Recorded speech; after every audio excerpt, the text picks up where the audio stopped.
आज हम लोग कॉम्प्लेक्स नंबर का पार्ट 4 पर डिस्कशन करने वाले हैं। ओके, अब तक हम लोग कॉम्प्लेक्स नंबर में बहुत सारी चीज़ सीख चुके हैं, जिसमें था कॉम्प्लेक्स नंबर का डिफिनीशन, इमेजिनरी नंबर किसे बोलते हैं, साथ साथ रियल पार्ट, इमेजिनरी पार्ट होता है एक कॉम्प्लेक्स नंबर में। इसके आगे और भी चलें तो मेन इम्पोर्टेंट अब तक जो सीखे थे ऑपरेशन के ऊपर। ऑपरेशन के अंतर्गत एक और था बहुत इम्पोर्टेंट, है ना, जो था square root of a complex number. Clear है? अब उससे आगे का हम लोग सीख रहे हैं। तो अब भी जो हम लोग सीखने वाले हैं वो कॉम्पिटिटिव पॉइंट ऑफ व्यू से बहुत ही इम्पोर्टेंट है। क्लियर है ना?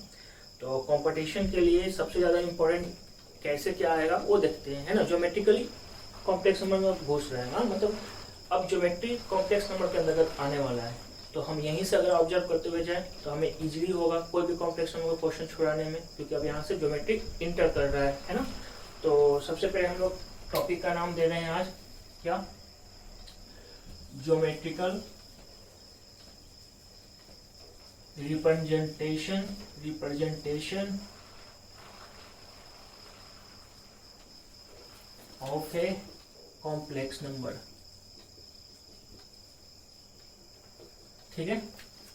अच्छा, इसमें हर एक चीज हम लोग लिखेंगे नहीं, मैं समझा दूंगा, डिफिनेशन बता भी दूंगा, आप लोग लिख लेना। क्लियर है? तो कौन कौन सा पॉइंट हमें यहाँ पर ऑब्जर्व करना है, कौन कौन सा पॉइंट हमें यहाँ पर किसके अंदर सीखना है, वो अब ध्यान देना है। तो नंबर पहला देखो, ज्योमेट्रिकल हमको करना है। ज्योमेट्रिकल मतलब एक ज्योमेट्री का पार्ट अब कॉम्प्लेक्स नंबर में आ रहा है, तो कॉम्प्लेक्स नंबर में कोई भी ज्योमेट्रिकल फिगर बनाओगे, जैसे ट्रायंगल हुआ, है ना, लाइन हुआ, लाइन सेगमेंट हुआ, कोई भी बनाते हो तो वो किस पर बनेगा? प्लेन सरफेस पर। क्लियर है ना? तो मैं क्या बता रहा हूँ, मान लो किस पर अगर हम ज्योमेट्रिकल बनाते हैं, है ना, तो इस प्लेन सरफेस को क्या बोलेंगे? ठीक है। तो देखो, सिंपल सी भाषा में अगर हम बात करें तो जिस प्लेन पर कॉम्प्लेक्स नंबर को हम रिप्रेजेंट करते हैं ज्योमेट्रिकली, उसे बोलते हैं कॉम्प्लेक्स प्लेन, या उसी को बोलते हैं आर्गन प्लेन, या उसी को बोलते हैं गॉसियन प्लेन, है ना। अगर मान लो एक कॉम्प्लेक्स नंबर कौन है, z1 = x, या ऐसा ले लो 3 + 2y, ठीक है। अगर मेरा z1 कितना है और इसको हमें रिप्रेजेंट करना है, कहाँ रिप्रेजेंट करना है? प्लेन सरफेस पर। तो जिस प्लेन सरफेस, मान लो हमने इस प्लेन सरफेस पर रिप्रेजेंट करने का निर्णय किया है, तो अब ये प्लेन सरफेस क्या कहलाएगा, है ना। इस प्लेन सरफेस को अपना क्या क्या नाम हो जाएगा? तो सबसे पहला कॉम्प्लेक्स प्लेन, इसके सिवाय और इसको क्या बोल सकते हैं, है ना, गॉसियन प्लेन। इसके सिवाय और एक नाम होता है, कौन सा? Argon plane. क्लियर है? तो अपने को 3 नाम, ज्यादातर यही नाम यूज होते हैं। क्लियर है? तो हम लोग सीख चुके हैं आर्गन प्लेन किसे कहते हैं। किसी भी प्लेन पर जब हम कॉम्प्लेक्स नंबर को रिप्रेजेंट करेंगे ज्योमेट्रिकली, तो उसे क्या बोलेंगे? उस प्लेन को आर्गन प्लेन, या तो गॉसियन प्लेन, या तो ज्योमेट्रिकल प्लेन। अब सुनो, हम कैसे क्या बता रहे हैं कि भाई इस पर हमें करना है। तो देखो, कॉम्प्लेक्स नंबर में 2 ही पार्ट होता है, एक रियल पार्ट, एक इमेजिनरी पार्ट। तो 2D फिगर बनेगा ना, 3D फिगर बनने का सवाल ही नहीं उत्पन्न होता है। तो हमने क्या किया, है ना, 2 परपेंडिकुलर लाइन लिया। तो तुमको पता ही है 2 परपेंडिकुलर लाइन आपस में क्या बनाएगा? एक्स एक्सिस और वाई एक्सिस, है ना। जो हॉरिजॉन्टल का प्लेन रहेगा वो एक्स एक्सिस, जो वर्टिकल लाइन के अलोंग रहेगा उसे कैसे रहेगा? Y axis. तो अपने इसको क्या माना है? X axis. इसे कैसे माना हूँ? Negative x axis. ये कौन सा हो गया, है ना, निगेटिव वाई एक्सिस। ये हो गया पॉजिटिव वाई एक्सिस। ठीक है। अब इस पर मैंने कोई एक पॉइंट उठा लिया, अब इस पर कोई एक पॉइंट उठाया मैंने यहाँ पर। क्लियर है? अब अगर मैंने इस पर कोई पॉइंट उठाया, इसका कोऑर्डिनेट क्या दिया हूँ? x, y, 2, 3, जो कि फर्स्ट क्वाड्रेंट में है। क्लियर है? 5, 8 सब। तो हमने रिप्रेजेंट कर रहा हूँ पॉजिटिव को नहीं, निगेटिव को भी। यहाँ सबके लिए मैंने एक ही उठाया हूँ, x, y। ठीक है। अब समझना इस बात को। अगर मैं सिर्फ बोलूँ 2 है, 2, 0, तो 2, 0 कहाँ मिलेगा? यहाँ मिलेगा, है ना। -2, 0 कहाँ मिलेगा? इधर मिलेगा। क्लियर है? 0,5 कहाँ मिलेगा? यहाँ मिलेगा। तो तुमको ऑलरेडी हम बता चुके हैं, purely real number, purely imaginary number भी, है ना। तो प्योरली रियल नंबर जिसमें इमेजिनरी पार्ट कितना होता है? 0, है ना। ये देखो, जिसका इमेजिनरी पार्ट 0 उसे क्या बोलते हैं? Purely real. ये क्या हो गया? प्योरली, है ना, रियल। अब प्योरली इमेजिनरी कैसा होगा, जिसमें रियल पार्ट 0 है ना, और ये ऐसा, तो इसे क्या पढ़ेंगे, है ना, प्योरली, है ना, इमेजिनरी कॉम्प्लेक्स नंबर। अब देखो ये कहाँ लाई करेगा, प्योरली रियल, तो प्योरली रियल एक्स एक्सिस पर लाई करेगा। प्योरली इमेजिनरी नंबर कहाँ लाई करेगा, इस पर। बाकी सभी कहाँ लाई करेगा, आर्गन प्लेन पर। मतलब आर्गन प्लेन पर ये भी है, लेकिन ये एक्स एक्सिस पर ही रहता है, बाकी सभी क्वाड्रेंट में लाई करना चालू कर देगा। क्लियर है। तो आपको माइंड में दो पॉइंट अब तक डाल देना है।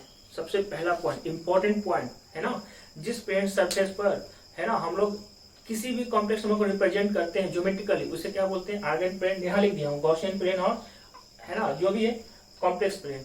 ठीक है। अब इसी को इंग्लिश में अगर तुमको लिखना है ना, कैसे लिखोगे, ठीक है, if we geometrically represent a complex number on a plane then that plane is known as. ठीक है, क्लियर है। अब दूसरा इंपॉर्टेंट पॉइंट हम लोग जो अभी ऑब्जर्व किए हैं, कौन कौन सा था, कि अगर प्योरली रियल, है ना, प्योरली रियल कॉम्प्लेक्स नंबर है तो कहाँ लाई करेगा, है ना।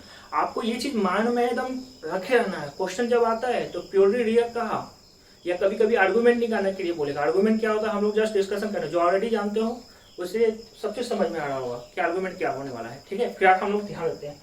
तो प्योरली रियल मतलब जिसका, है ना, इमेजिनरी पार्ट कैसा है, 0 है। क्लियर है। तो इमेजिनरी पार्ट अगर 0 है तो कहाँ लाई करेगा, एक्स एक्सिस पर, है ना। अब तुम सोचो, -2 मैंने बोल दिया, -2 एक कॉम्प्लेक्स नंबर है, मैंने बताया था, जिसका इमेजिनरी पार्ट 0 है। तो -2 का आर्गुमेंट अगर एंगल कोई पूछे तो कितना हो जाएगा, 180। कैसा 180, देखो नहीं 180 पड़ जाएगा। और अगर 2 सिर्फ बोले या 5 बोले पॉजिटिव में तो कैसा रहेगा, 0 डिग्री, है ना। अब इमेजिनरी की बात करो, प्योरली इमेजिनरी, तो अगर 5 बोल रहा है, 9 बोल रहा है, ऐसा पॉजिटिव, तो कैसा 90 डिग्री, है ना। उसके लिए मैं बताया हूँ कि प्योरली रियल कहाँ लाई करता है, एक्स एक्सिस पर, प्योरली इमेजिनरी कहाँ लाई करता है, वाई एक्सिस पर। तो हमने एक पॉइंट और यहाँ पर हम लोग डिस्कशन किए हैं। कौन सा पॉइंट डिस्कशन किए हैं, है ना, कि प्योरली, है ना, रियल कॉम्प्लेक्स नंबर, देखो जी डॉट में हम लिख के छोड़ रहे हैं, कॉम्प्लेक्स नंबर, ठीक है, लाई कहाँ करता है, एक्स एक्सिस पर। ये आप लोग अच्छी तरह से लिख लेना। और प्योरली इमेजिनरी कॉम्प्लेक्स नंबर कहाँ लाई करेगा, तो वाई एक्सिस पर। ठीक है, हम लोग बुलेट पॉइंट बना के नहीं कर रहे ताकि हमें सिर्फ, है ना, अच्छी तरह से याद रखना है बुलेट पॉइंट को। इसके आगे का निकलते हैं। ठीक है, तो आप ऐसा भी समझ सकते हो कि अगर मैंने कोई पॉइंट को यहाँ पर डिनोट किया हूँ, ठीक है, बहुत इंपॉर्टेंट बात है ये, कभी कभी क्वेश्चन में ऐसा लिखा रहता है लैंग्वेज में। तो अगर मैंने यहाँ पर एक पॉइंट नोट किया हूँ और इस पॉइंट को मैंने नाम भी दे दिया, पी नाम है, क्लियर है ना।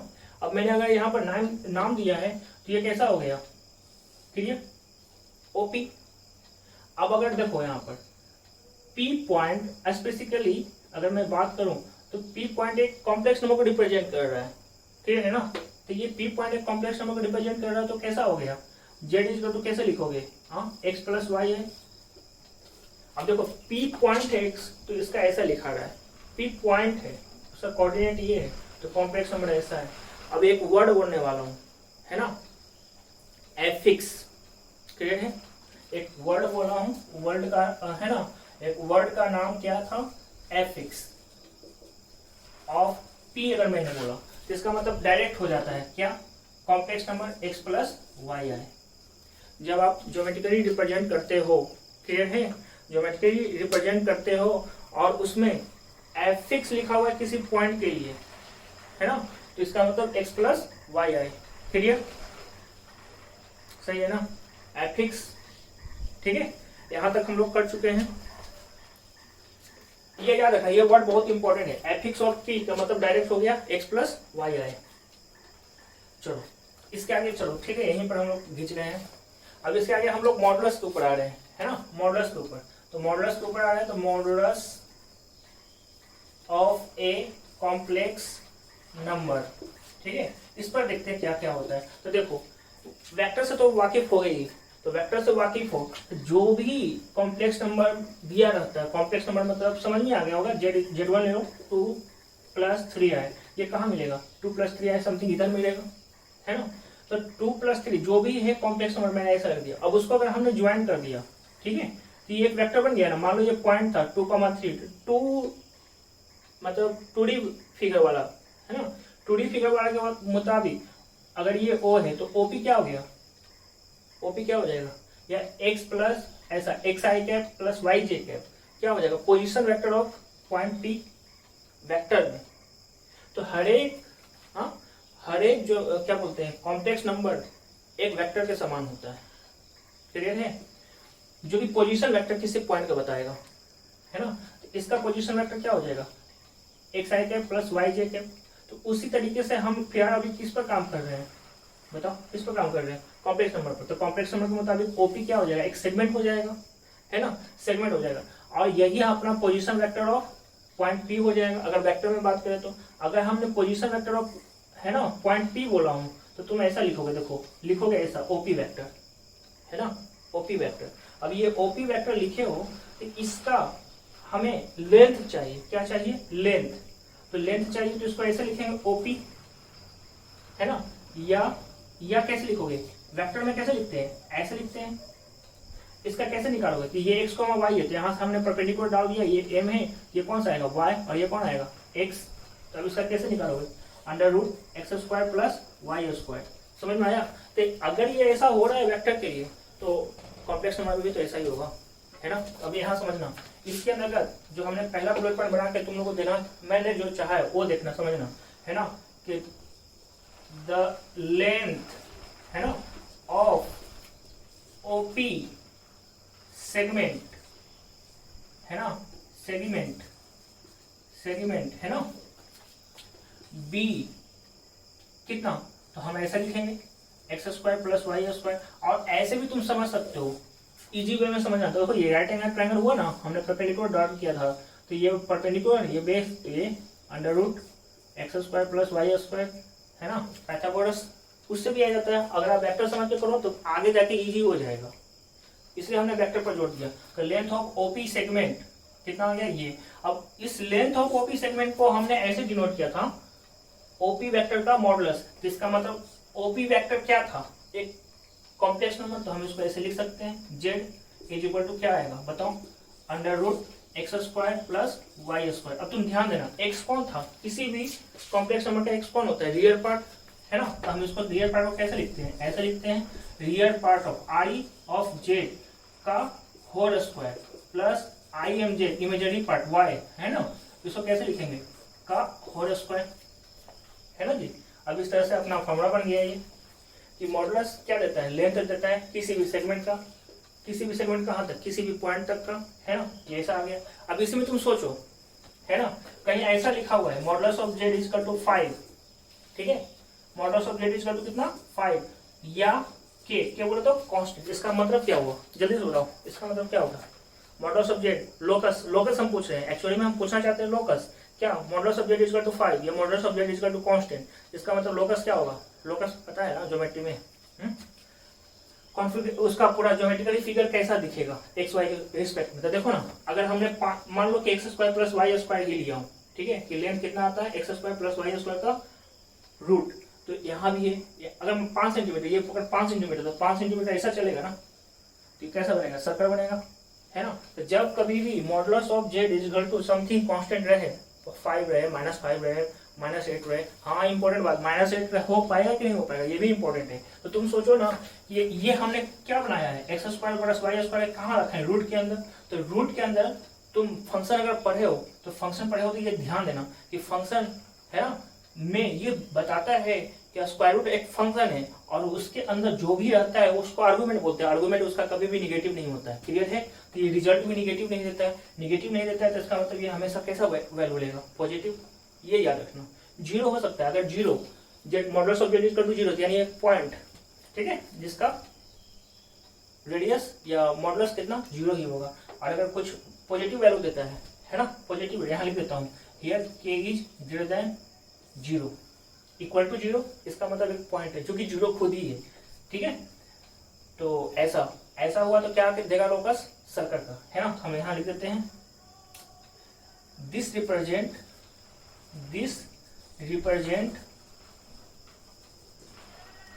द लोकस ऑफ किसका, सर्कल, है ना, हुज सेंटर एट जहां origin and radius is equal to k मतलब 5, 6 कुछ भी, तो इतना पॉइंट आपको एनी हाउ अच्छी तरह से, है ना, समझ कर रखना है।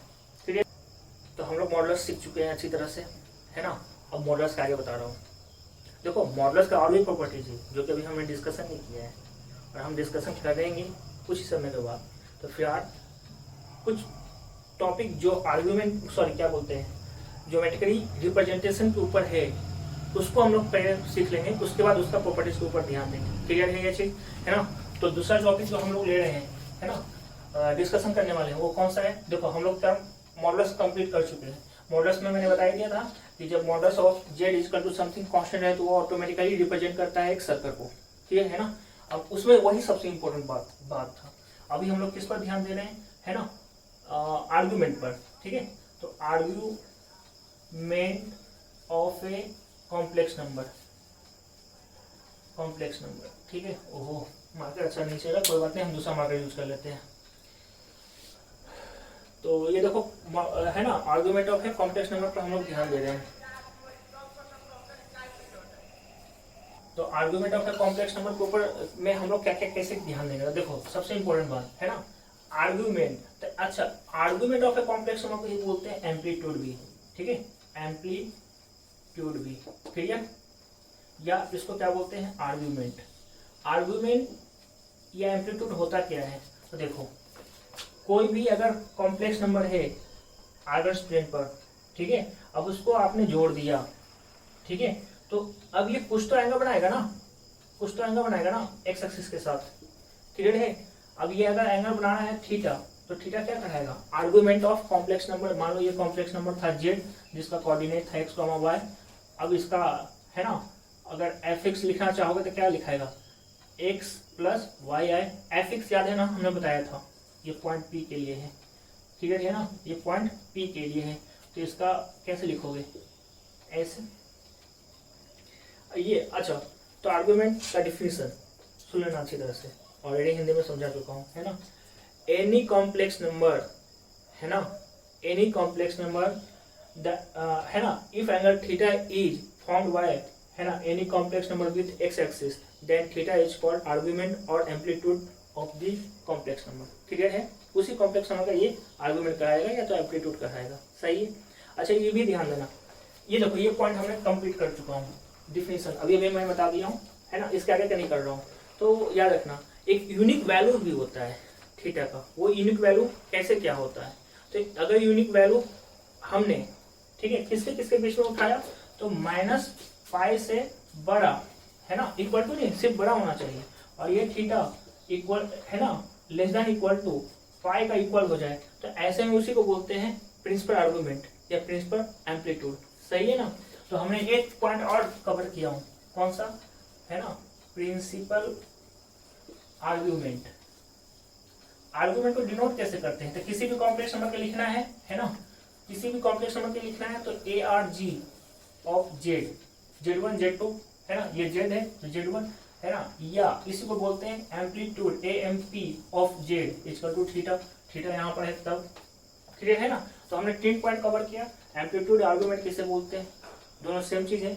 प्रिंसिपल आर्गुमेंट एक ऐसा, है ना, या the unique value of theta which lies, है ना, मतलब which greater than -π and less than equal to π।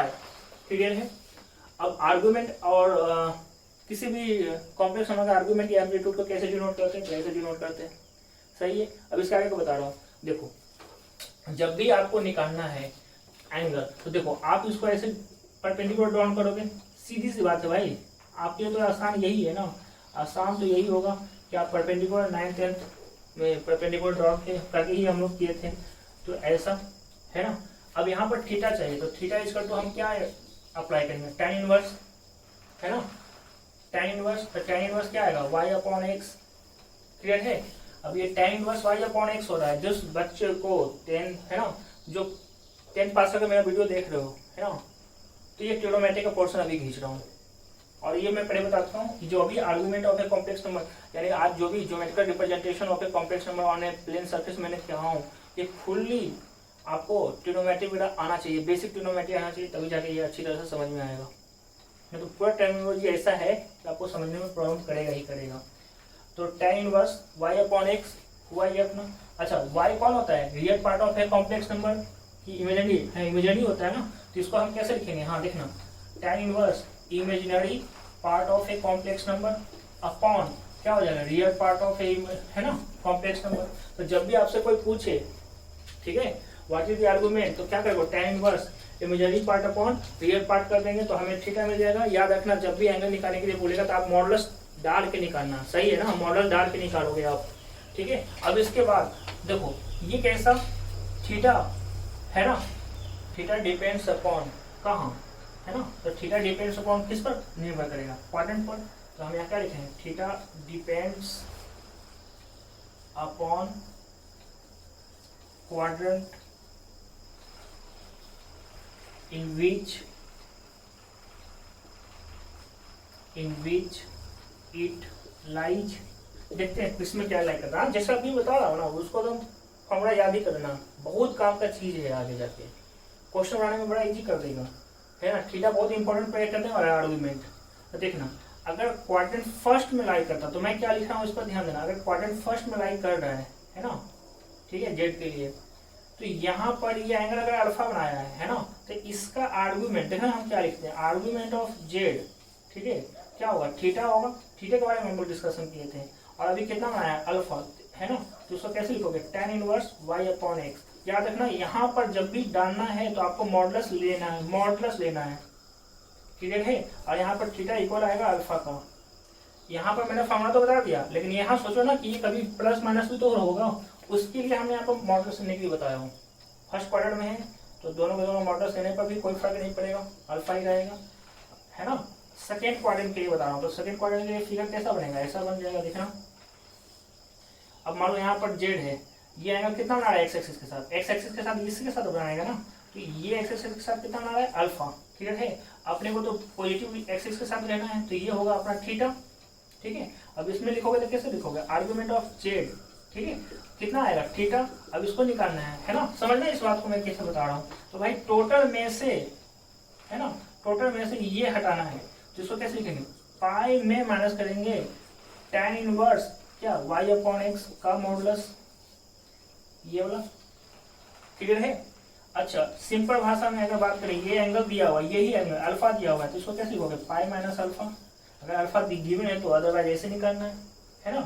Third quadrant की बात करो, है ना, थर्ड क्वाड्रेंट का, तो थर्ड क्वाड्रेंट में कैसा दिखेगा ये फिगर, ऐसा रहेगा, ये अल्फा इसके साथ अभी बनाता रहेगा, है ना, और यहाँ पर रहेगा जेड, हमें ये एंगल चाहिए थीटा। इसको कैसे लिखोगे, argument of z equal to क्या, थीटा इक्वल टू कैसे निकालोगे, हाँ ये इंपॉर्टेंट बात है ना, कैसे निकालोगे। तो देखो ये हो जाएगा, देखो ये तो पॉजिटिव ही आया ना, ये पॉजिटिव में आया, तो यहाँ कैसे लिखेंगे, tan इनवर्स, है ना, tan इनवर्स कैसा, y अपॉन एक्स का मॉडुलस, ये मॉडुलस है जी, ठीक है। अब लेकिन ये हमें थीटा कैसा जा रहा है, क्लॉकवाइज, तो ये कैसा जाएगा, निगेटिव में, तो ये निगेटिव में जाएगा, तो यहाँ कैसे लिखेंगे, माइनस पाई, है ना, यहाँ पर माइनस पाई। और इसको सिंपल वे में समझना है तो आप ऐसे लिखोगे, देखो हमने माइनस कॉमन निकाल लिया, माइनस कॉमन निकाल लिया, क्योंकि ये थर्ड क्वाड्रेंट में जा रहा है ना। और हमें बताया था प्रिंसिपल आर्गुमेंट कहाँ से कहाँ लाई करता है, प्रिंसिपल आर्गुमेंट कहाँ से कहाँ लाई करता है, अभी कुछ समय पहले लिख के मैंने बताया था कि माइनस पाई से बड़ा होता है थीटा और लेस देन इक्वल टू पाई, है ना। तो पाई से तो बड़ा नहीं होना चाहिए, बड़ा नहीं होना चाहिए, बड़ा नहीं होना चाहिए, इसका मतलब वो निगेटिव में जा रहा होगा, निगेटिव में जा रहा होगा तो उसके लिए क्या, निगेटिव कॉमन निकाले ना, पाई माइनस अल्फा कर देना, ठीक है। 90 डिग्री से ज्यादा हुआ ना तो उसमें पाई में माइनस करो और उसके आगे निगेटिव लगाना थर्ड क्वाड्रेंट के लिए। पता कैसे चलेगा, तुम सोचो ना, थर्ड क्वाड्रेंट में है ना, एक्स कैसा है निगेटिव, वाई भी निगेटिव, मतलब ऐसा कोई नंबर z1 मान लो -2 -3 आए, ये होगा थर्ड क्वाड्रेंट वाला, क्लियर है ना। अब आगे एक और बचा हुआ है फोर्थ क्वाड्रेंट, फोर्थ क्वाड्रेंट में कैसा होगा उसका फिगर वो भी देख लो। फोर्थ क्वाड्रेंट में ऐसा होगा, है ना, ये अब ये हो गया तुम्हारा अल्फा, तो यहाँ पर डायरेक्ट लिख सकते हो argument of z equal to क्या, थीटा इक्वल टू क्या, tan inverse y upon x का मॉडुलस, आगे निगेटिव लगेगा या तो theta equal to direct minus alpha, ठीक है। तो इस तरह से अपना पूरा, है ना, आर्गुमेंट के ऊपर अपना डिस्कशन हुआ है।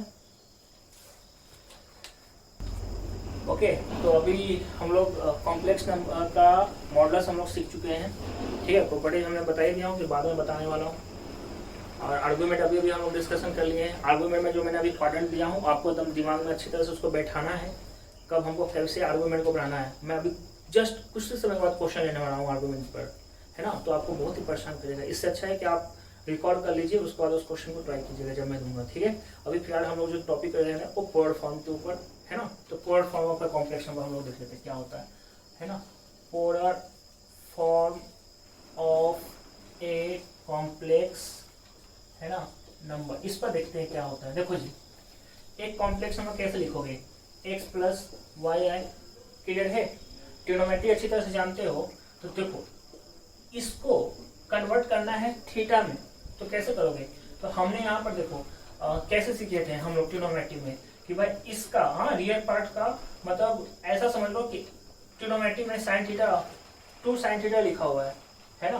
तो यहाँ पर अगर कुछ लिखा हुआ है तो 2 का उसका साइन थीटा का कोएफिशिएंट का स्क्वायर, है ना, जो भी टर्म आता है तो यहाँ पर कैसे लिखोगे, रियल पार्ट का स्क्वायर प्लस, है ना, इमेजिनरी पार्ट का स्क्वायर का सम का रूट, यानी स्क्वायर रूट ऑफ, है ना, square root of square of real part, है ना, sum of square of real part and imaginary part, उसी से डिवीजन और मल्टीप्लिकेशन करते हैं। तो देखो ये ऐसा आएगा x square plus y square, clear.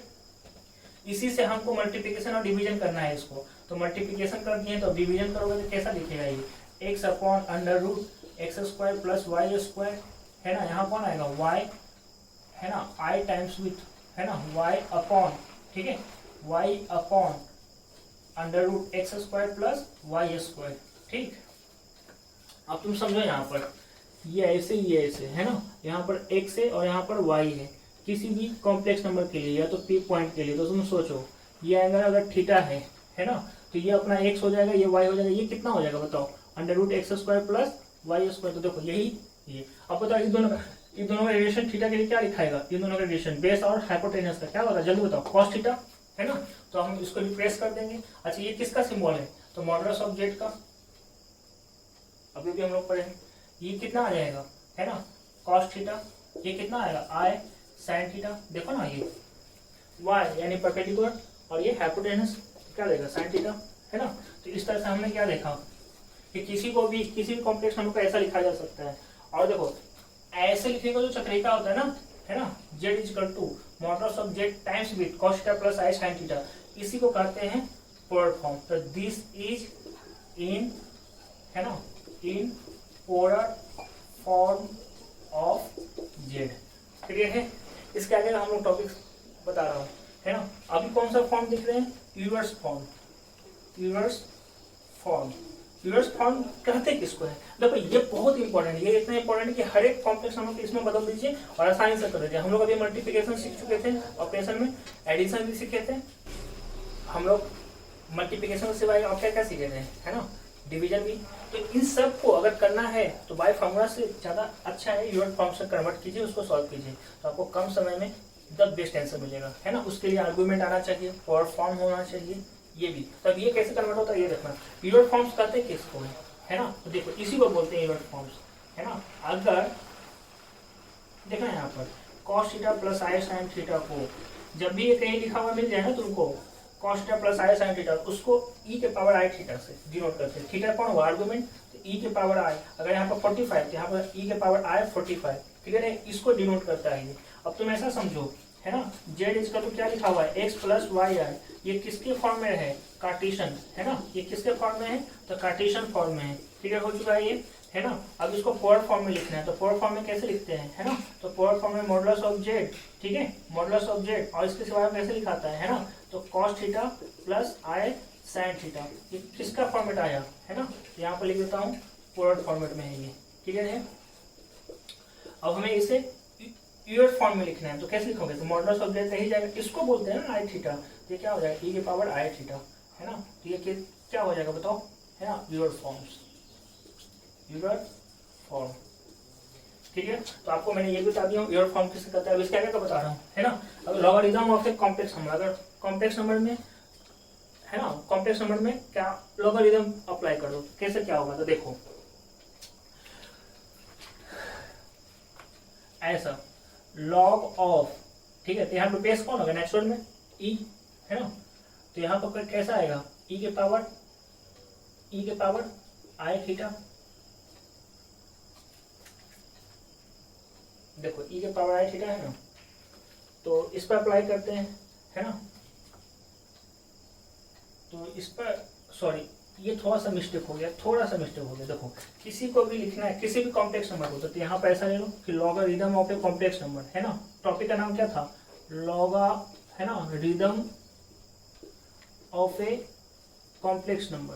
तो ऑफ ए कॉम्प्लेक्स नंबर, ठीक है, कॉम्प्लेक्स नंबर कौन है, जेड। तो इसको कैसे लिखोगे बताओ, इस कॉम्प्लेक्स नंबर कैसे लिखोगे, तो लॉग, है ना, मॉडुलस ऑफ जेड ई के पावर आई थीटा के फॉर्मेट में लिखाएगा, सही है ना। अब इसको ऐसे लिखे हो तो क्या हो जाएगा, देखो ये दोनों मल्टीप्लिकेशन है, तो लॉग फंक्शन क्या करेगा, इसको लॉग फंक्शन क्या करेगा, तोड़ देगा, बीच में एडिशन लेके आएगा। तो ये modulus of Z E positive with, है ना, ये हो जाएगा, ठीक है। लॉग कैसे लिखोगे, लॉग ई के पावर आई थीटा बेस ई, पता है ना ई है, तो ये बाहर निकलेगा, तो ये कैसा हो जाएगा, लॉग मॉडुलस ऑफ जेड को कैसे लिखते हैं, x square plus y square, है ना, बेस ई, यहाँ कौन आएगा, आई थीटा। अब ये कैसा हो जाएगा, log x square plus y square e, यहाँ कौन आएगा, आई थीटा कौन था, आर्गुमेंट, तो आर्गुमेंट ऑफ जेड। तो किसी भी logarithm of a complex number में लॉगरिदम अप्लाई करोगे किसी भी कॉम्प्लेक्स नंबर में, तो उसका मॉडुलस का लॉग और साथ आर्गुमेंट को जोड़ दीजिए, तो वो डायरेक्ट बना देता है logarithm of a complex number में। क्लियर है ये चीज, है ना। देखो जी, हम लोग कॉम्प्लेक्स नंबर का, है ना, मॉडुलस सीख चुके हैं, आर्गुमेंट के ऊपर हम लोग डिस्कशन कर लिए, प्योर फॉर्म भी किए हैं, और साथ साथ प्योर फॉर्म के बाद हम लोग क्या किए थे, रिवर्स फॉर्म्स के ऊपर। रिवर्स फॉर्म का अंतर्गत मैंने तुमको बताया था, है ना, कि कार्टेशियन फॉर्मेट कैसे लिखाता है, उसका प्योर फॉर्मेट कैसे लिखाता है, और साथ साथ उसका रिवर्स फॉर्मेट कैसे लिखाता है। अभी फिलहाल हम लोग प्रोडक्ट और डिवीजन के ऊपर डिस्कशन करेंगे, ठीक है। तो अभी हम लोग प्रोडक्ट ऑफ, है ना, कॉम्प्लेक्स नंबर के ऊपर डिस्कशन कर लेते हैं पहले, ठीक है। तो product of a complex number, हाँ ध्यान देना, देखो हम लोग उस वक्त, है ना, कॉम्प्लेक्स नंबर हम लोग उस पर कैसे क्या सीखे थे, तो यहाँ पर थोड़ा सा रफ में लिख लेते हैं, है ना, कि अपने को Z1 था a प्लस बी आई, ठीक है, और Z2 था c plus d i, c plus d i, ठीक है। तो Z1 इंटू Z2 हमने कैसे क्या डिस्कशन किया था, ठीक है। तो देखो इसको AC माइनस BD बताया था उस वक्त, है ना, positive with i times imaginary part के लिए, है ना। तो कैसे क्या किया था, तो BC, है ना, प्लस AD, क्लियर है। अभी लेकिन ऐसा नहीं करना है हमको, जब भी मल्टीप्लिकेशन का जरूरत पड़ेगा तो ऐसे नहीं करना है, ऐसा करने का मतलब है टाइम की बर्बादी और मिस्टेक भी हो जाता है, ठीक है। रिवर्स फॉर्म का यूज करना है। तो देखो हमने यहाँ पर एडजस्टमेंट कर लेता हूँ कि देखो जेड को, ठीक है, मैंने Z1 को मैंने ऐसे ले लिया, ठीक है। Z1 इक्वल टू कैसे लिखोगे, तो यहाँ पर, ठीक है, मॉडुलस ऑफ Z1 ई के पावर आई थीटा, ठीक है ना।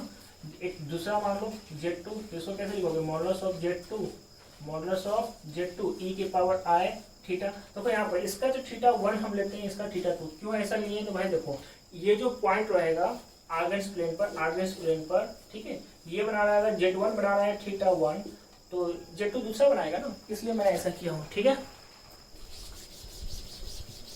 हाँ समझना इस बात को, ठीक है। अब यहाँ तक कर लिया, दोनों का प्रोडक्ट करना है, Z1 इंटू Z2 करोगे, ठीक है। तो यहाँ कैसा आएगा, ठीक है, इन दोनों का प्रोडक्ट ई के पावर आई θ1 इंटू ई के पावर आई θ2, दोनों का बेस सेम है, तो यहाँ कैसा हो जाएगा, Z1 टाइम्स विथ Z2 का मॉडुलस, यहाँ पर ई के पावर आई θ1 प्लस θ2, सही है ना। अब इसको तुम लिखोगे तो कैसे लिखोगे, modulus of Z1 times with modulus of Z2, है ना। रिवर्स फॉर्म इसका, ये रिवर्स फॉर्म है, इसका पावर फॉर्म में कैसे लिखोगे, ऐसा लिखा जाएगा कॉस, है ना, θ1 plus θ2 positive with i times with sine θ1 plus θ2। अब इस बात को समझना,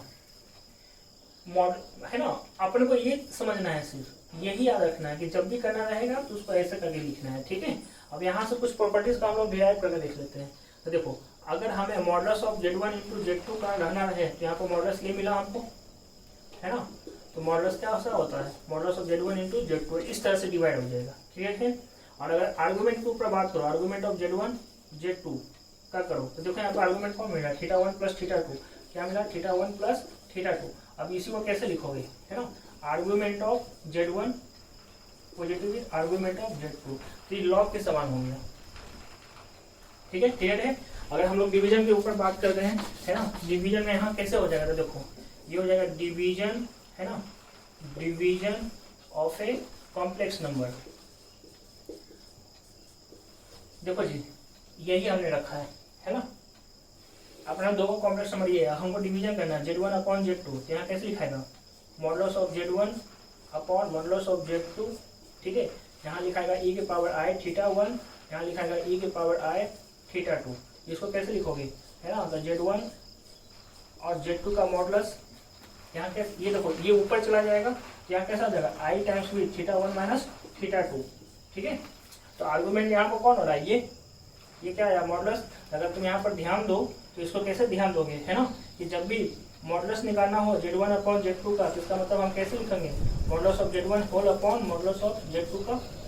और अगर आर्गुमेंट के ऊपर डिस्कशन करना है तो argument of Z1 upon Z2 कोई पूछेगा तो देखो यहाँ पर माइनस हो रहा है, अब θ1 देखो यहाँ पर θ1 का मतलब आर्गुमेंट ऑफ Z1, θ2 मतलब आर्गुमेंट ऑफ Z2, इसी तरह से यहाँ कैसे लिखोगे, argument of Z1 minus argument of Z2। Clear हो चुका है ये चीज, है ना। अब इसके आगे हम लोग क्वेश्चन पर डिस्कशन कर लेते हैं। यहाँ तक आपको समझा ही दिया हूँ कैसे क्या करना है। अभी ये क्वेश्चन हम लोग करके देख लेते हैं। तुम लोग क्या करो, वीडियो को पॉज करो, क्वेश्चन लिखो और सॉल्व करो, उसका आंसर देखते हैं हम लोग टैली करके फिर बाद में, ठीक है। सुनो क्वेश्चन एक बार पढ़ के बता देता हूँ। Find the principal value of argument Z, इसका प्रिंसिपल वैल्यू ढूंढना है गिवन Z का, और मॉडुलस इसका ढूंढना है, ठीक है। देखते हैं, आप लोग आंसर बनाओ फिर टैली करना, मैं अभी आंसर को एक्सप्लेन कर रहा हूँ, ठीक है। देखो यहाँ पर Z ये गिवन है, हमें यहाँ से चालू कर रहे हैं, ठीक है। तो तुम सबसे पहले यहाँ पर क्या ध्यान दोगे कि कहोगे सर यहाँ पर इमेजिनरी पार्ट सिर्फ एक ही है, अब यहाँ पर दो में है, तो उसको कैसे करेंगे, कंबाइन करेंगे इसको। तो 1 प्लस कॉस थीटा का फॉर्मूला तुम लोग जानते ही हो, कैसा होता है 2 कॉस स्क्वायर, है ना, थीटा अपॉन 2, तो यहाँ क्या होगा 11 पाई अपॉन 18, ठीक है, पाई अपॉन 18। तो ये 11 पाई अपॉन 18 है, तो इसको 11 पाई अपॉन 18 में रखना पड़ेगा। तो इसको कैसे लिखोगे, ये हो जाएगा 2, यहाँ कितना लिखाएगा 2i, है ना, साइन 11 पाई अपॉन 18, ठीक है। ये कितना हो जाएगा कॉस 11 पाई अपॉन 18। ये दोनों का फॉर्मूला पड़ेगा, तो यहाँ पर एंगल चेंज हुआ है, एंगल चेंज हुआ तो उसको भी तो एंगल चेंज करना पड़ेगा, जो कि आसानी से हो सकता है। साइन थीटा इक्वल टू क्या होता है 2 sine theta upon 2 cos theta upon 2 का प्रोडक्ट, क्लियर है। अब इसमें देखो ये 2 एक कॉस थीटा 11 पाई अपॉन 18 और यहाँ भी एक मौजूद है, तो उसको कॉमन निकाल लेंगे तो क्या मिलेगा 2 कॉस 11 पाई अपॉन 18। अंदर क्या क्या बचेगा, तो यहाँ बचेगा कॉस 11 पाई अपॉन 18, यहाँ हो जाएगा i times with sine 11 pi upon 18। अब इस पर तुम लोग ध्यान देना जी, है ना। ये देखो ऐसा, ये भी ऐसा, है ना। आंसर आ चुका है, फिर तुम्हारा अगर आया सही, एकदम बिल्कुल सही नहीं है। अब यहाँ ध्यान देना, अगर तुम लिखते हो 11 पाई अपॉन 18, तो 11 पाई का मतलब 180 डिग्री अपॉन 18, तो कितना हो गया देखो 110 डिग्री, है ना। ये कहाँ तक पहुँचा है 110 डिग्री। 110 डिग्री कहाँ रहता है, कौन सा मतलब क्वाड्रेंट में, सेकंड क्वाड्रेंट में। सेकंड क्वाड्रेंट के मुताबिक ये कैसा होना चाहिए था निगेटिव, और ये कैसा होना चाहिए था पॉजिटिव, है ना, y पॉजिटिव x नेगेटिव। तो ये तो है नहीं ना जी, इसका मतलब हमें सुधारना है। तो हमने क्या किया इसके लिए, है ना, ये निगेटिव कॉमन निकाला हूँ दोनों से। तो देखो यहाँ पर 2 कॉस 11, है ना, 11 पाई अपॉन 18 लिखा हूँ, और यहाँ कैसा हो जाएगा निगेटिव कॉस 11 पाई अपॉन 18, यहाँ आ जाएगा negative i sine 11 pi upon 18। लेकिन तुमको ये समझ में आना चाहिए कि ये तो पॉजिटिव में होना चाहिए, तो ये पॉजिटिव में होना चाहिए, तो इसको अगर अंदर ले जाओगे तो ये तो कोई फर्क ही नहीं पड़ेगा, क्लियर है। लेकिन इस पर फर्क पड़ जाएगा, इसको पॉजिटिव रखना पड़ेगा, दोनों का आंसर टैली नहीं करेगा। देखो कॉस 11 पाई अपॉन 18 का वैल्यू या कॉस नेगेटिव 11 पाई अपॉन 18 का वैल्यू सेम होता है, इसलिए यहाँ पर ये पॉजिटिव में और ये निगेटिव में हो जाएगा, है ना। और अगर तुम ये ऐसा करोगे, देखो यहाँ पर तुम अगर ऐसा किए तो देखो कितना ब्लंडर मिस्टेक होने वाला है ना। कॉस 11 पाई अपॉन 18, ठीक है। तुम कहोगे सर जब ये सेकंड क्वार्टर में हो ही गया है तो हम इसको ऐसे ही देते हैं, है ना। देखो यहाँ पर 11 लाना है, पाई सेकंड क्वार्टर में था तो पाई माइनस लिख सकते हो, है ना। ये हो जाएगा cos pi minus 11 pi upon 18, और ये हो जाएगा i times with sine pi minus 11 pi upon 18।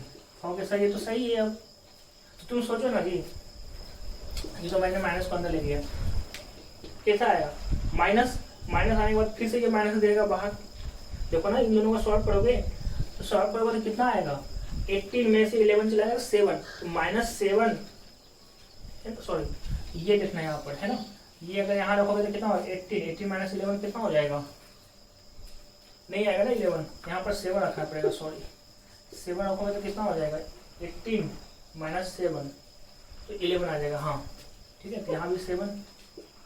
अब 18 पाई में से 7 पाई माइनस करते हैं तो पॉजिटिव में आ रहा है ना, और ये भी पॉजिटिव में, क्लियर है ना।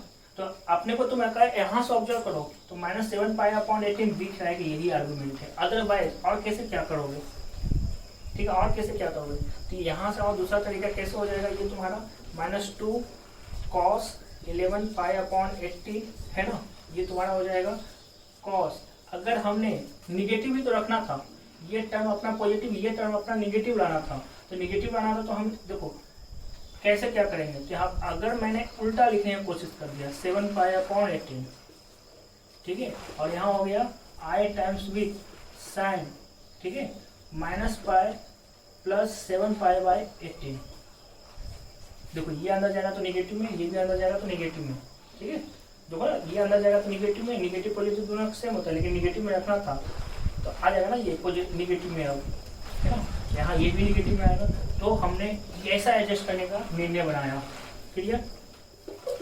और अगर ऐसा लिखे हो तो ये देखो -2 cos 11 पाई बाय 18, ठीक है, यहाँ कौन आएगा cos,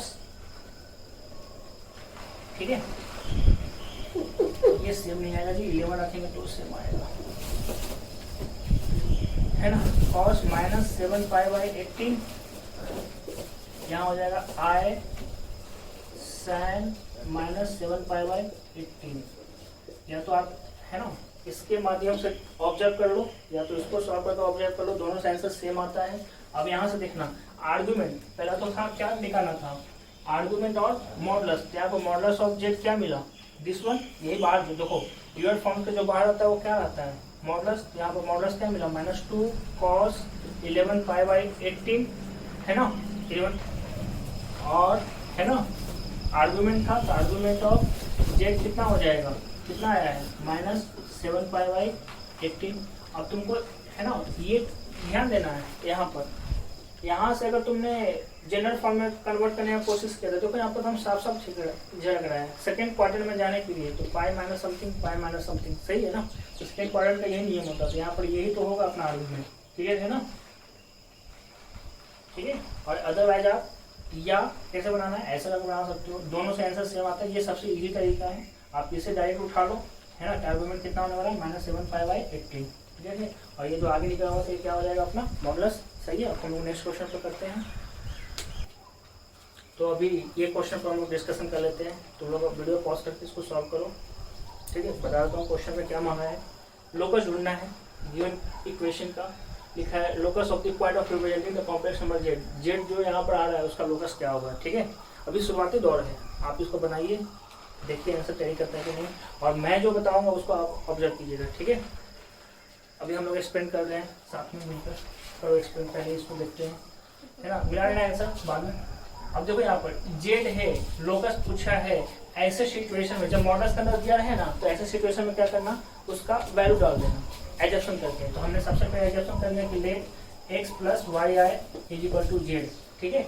याद रखना कब करना है, ये मॉडल्स गिवन रहे तब उसके अंदर डायरेक्ट डाल के यूज कर लीजिए, तो यूज करना है तो हम यहाँ कैसे यूज करेंगे बताओ, ये क्या हो जाएगा x + 5 है ना, ये रियल पार्ट प्लस y है का मॉडुलस का स्क्वायर, यहाँ कितना आएगा x - 5 है ना प्लस y आए का मॉडुलस का स्क्वायर = 10, इसको सॉल्व करना है, तो मॉडुलस कैसे निकालते हैं, रूट से, तो रूट तो स्क्वायर की वजह से कैंसिल हो जाएगा, तो यहाँ क्या आएगा x + y का whole square plus y square, यहाँ कौन आएगा, है ना,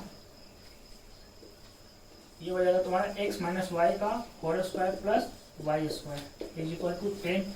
अब देखना यहाँ पर x², यहाँ भी x², है ना, दोनों आपस में क्या करेगा कैंसिल करेगा, ये y², ये भी y², ये 25 तो ये भी 25, है ना, आपस में सब कैंसिल कर देगा, तो यहाँ क्या बचेगा 10x, यहाँ भी निगेटिव, लेकिन ये निगेटिव क्या कर देगा पॉजिटिव में, तो कितना हो जाएगा 20, है ना, 10 + 10 कितना हो जाएगा 20x = 10, तो x = कितना 1/2, है ना, यही है। ये किसका लोकस है, तो देखो हाफ यहाँ होगा, अगर 1 यहाँ है तो हाफ यहाँ, x इक्वल टू हाफ का ग्राफ कैसा रहेगा, एक स्ट्रेट लाइन है ना, parallel to the y axis है ना। तो लोकस क्या हो जाएगा, locus is a, locus of z is a straight line है ना, which is parallel to the बता जल्दी y एक्सिस। क्लियर है, यही है इसका लोकस। ओके, अभी इस क्वेश्चन को सॉल्व करना है। तो इसमें क्या बोला है, prove that z is equal to i के पावर i है। ये प्योरली रियल कॉम्प्लेक्स नंबर है ये। अच्छा सुनो, ये मैं बता देता हूँ, ये ऑलरेडी पूछा हुआ क्वेश्चन है IIT में, एनालिटिकल टाइप का क्वेश्चन में पूछा गया है। ठीक है, तो आप करना तो करो, नहीं तो फिर मैं बता देता हूँ। और तुम लोग कर रहे हो तो वीडियो पॉज करके बनाओ, उसके बाद आंसर टैली कर लेना। ठीक है, और मैं एक्सप्लेन कर रहा हूँ, तुम लोग ध्यान दोगे। ठीक है, उससे क्या करते हैं, कैसे क्या करते हैं देखते हैं। देखो पहले ऐसा समझो, जेड इसका तो पहले आई लिखा हुआ है, तो इसका आगे कितना है 1 है ना, बस ये ऐसा फॉर्मेट में लिखा हुआ है। ठीक है, ऐसा फॉर्मेट में लिखा हुआ है। तो अब इसको पोलर फॉर्म में कन्वर्ट कर दो। पोलर फॉर्म में रियल पार्ट 0, इमेजिनरी पार्ट कितना 1। समझना इस बात को, बहुत इंपॉर्टेंट है, मैं बता देता हूँ। 1 आई लिखा हुआ, तो इसको ऐसे लिखोगे ना, क्लियर है ना। तो यहाँ रियल पार्ट 0, इमेजिनरी पार्ट 1। अब बताओ कौन सा कॉस थीटा का वैल्यू 0 होता है और साइन थीटा उसी वक्त उसी एंगल पर 1 होता रहता है, वो 90 रहता है ना। तो इसको कैसे लिखोगे बताओ, इसको ऐसा लिखेंगे है ना, कॉस 90 प्लस आई साइन 90, सही है ना। तो अब हम इसको ऐसा एग्जेप्शन कर लेते हैं। समझ में आ गया ना, आर्गूमेंट हमको मिल चुका है। तो आर्गूमेंट हमें क्या मिल चुका है, 90 है ना, 90 मिल चुका है। तो इसको कैसे लिखोगे, जेड इक्वल टू, हाँ यहाँ 1 है, आई लिखना है, तो कैसे लिखेंगे, ई के पावर आई 90। ठीक है, तुमको ये चीज को ध्यान देना है। आर्गुमेंट मिलने के बाद हम अभी रिवर्स फॉर्म का डिस्कशन किए, तो रिवर्स फॉर्म के लिए यही होगा। क्लियर है ना। अब देखो एक्चुअल में क्या दिया हुआ था, ऐसे दिया हुआ था है ना। तो हमने कुछ इसको Z1 बना दो, इसको भी Z1। अब ये Z में लाना है, तो Z में लाने के लिए इसको कैसे लिखोगे, ई के पावर आई 90 है ना, तो 4 लिखेंगे। अब ये कैसा हो जाएगा, ई के पावर आई स्क्वायर 90 है ना। अब बताओ आई स्क्वायर का वैल्यू -1, ये क्या हो जाएगा, ई के पावर -90। अब यहाँ पर आई है नहीं है, तो इसका मतलब साइन थीटा वाला पोर्शन क्या है, खत्म है, 0 है। अब बताओ कॉस थीटा से एग्जिस्ट करता है, साइन थीटा एग्जिस्ट ही नहीं कर रहा, तो इसका मतलब क्या हुआ, रियल पार्ट हुआ कि नहीं हुआ। हम बोल सकते हैं ना, that implies purely real complex number. हो गया प्रूफ, सही है। अभी इस क्वेश्चन पर हमें डिस्कशन करना है, ये भी बता देता हूँ, ये भी प्रीवियस ईयर का ही है, IIT जेईई में एनालिटिकल टाइप में पूछा गया है क्वेश्चन। ठीक है, तो सुनो इसमें कैसे क्या है।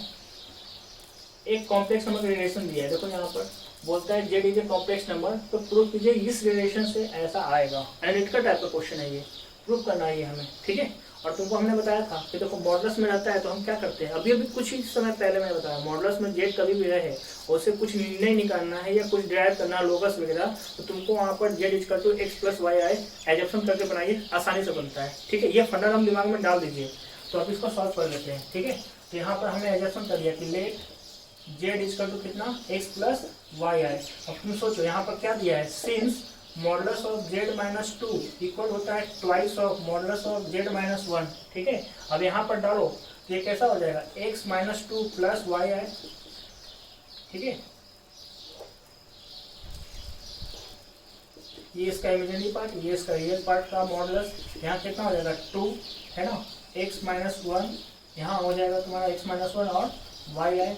अब देखो squaring on the both side करना जरूरी है, क्योंकि मॉडुलस तोड़ने के लिए इनइक्वालिटी में हम लोग अच्छी तरह से पढ़े हुए हैं, इनइक्वालिटी चैप्टर में अच्छी तरह से हम लोग जानते हैं जब squaring on the both side करते हैं मॉडुलस को तोड़ने के लिए। तो यहाँ क्या, अच्छा squaring on the both side अभी कर देते हैं हमने यहाँ पर, जब कर दिए हैं तो याद रखो मॉडुलस क्या करता है, रूट देता है, रूट स्क्वायरिंग से गायब हो जाएगा। तो यहाँ क्या बचेगा, x माइनस 2 का होल स्क्वायर, यहाँ क्या आएगा वाई स्क्वायर, यहाँ कितना आएगा 4 टाइम्स विथ है ना, x माइनस 1 का whole square plus y square.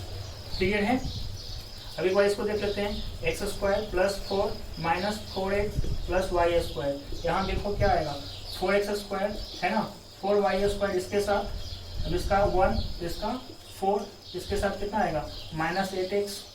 Clear, सबसे पहले ये और ये कैंसर। हाँ देखना इस बात को, ये दोनों पॉजिटिव में और ये दोनों छोटा है लाइक टर्म में होते हुए, इसलिए हमने इसको उठाकर है ना लेफ्ट हैंड साइड में, सॉरी राइट हैंड साइड में सब्स्टिट्यूट करने की कोशिश किया, ये कितना हो जाएगा 3x², ये कितना आएगा 3y², है ना।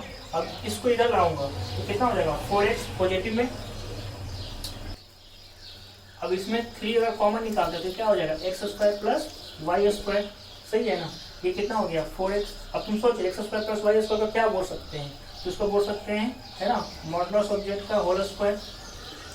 x को क्या बोलते हैं, देखो x को क्या बोलेंगे रियल पार्ट ऑफ z, इसको कैसे लिखेंगे 4 रियल पार्ट ऑफ z। हमने ऑलरेडी ये सब डिस्कशन कर चुका हूँ लिखने के तरीका को। अब ये हो गया प्रूफ, मॉडुलस ऑफ z का होल स्क्वायर, इसका proof 4/3 real part of z हो गया प्रूफ। तो ये देखो यहाँ पर आ चुका है और यही हमको प्रूफ करना था, है ना, हो चुका है। और दूसरे तरीका भी है, लेकिन हमने इसमें क्या इंपॉर्टेंट चीज बताया था, हाँ, कि जब भी मॉडल दिया रहे, है ना, कंडीशन में या डिराइव करना रहे या कुछ निर्णय लोकस वगैरह निकालना रहे तो जेड इसका जो एजप्शन कीजिए, उसको डालिए, आसानी से आंसर आता है। ठीक है, लोकस ढूंढने वक्त भी यही होता है सबसे हार्ड चीज में से, लोकस ढूंढने कहेगा आप फंसेगा कॉम्प्लेक्स नंबर, उससे अच्छा कि आप इसको याद कर लीजिएगा, जब भी मॉडल्स है तो उसको डाल दीजिए। ठीक है, आज यहीं पर हम अपना इस वीडियो को, है ना, एंड कर रहे हैं। इसका नेक्स्ट वीडियो जल्दी ही बनाने वाला हूँ, है ना, आगे का पोर्शन लेने वाला हूँ। ठीक है, और आज का वीडियो अगर आपको पसंद आया होगा तो लाइक कीजिएगा जरूर, और दूसरे को भी, निजी बच्चों को आप फॉरवर्ड कीजिएगा। ठीक है, बेस्ट ऑफ लक, अच्छी तरह से प्रिपरेशन कीजिए।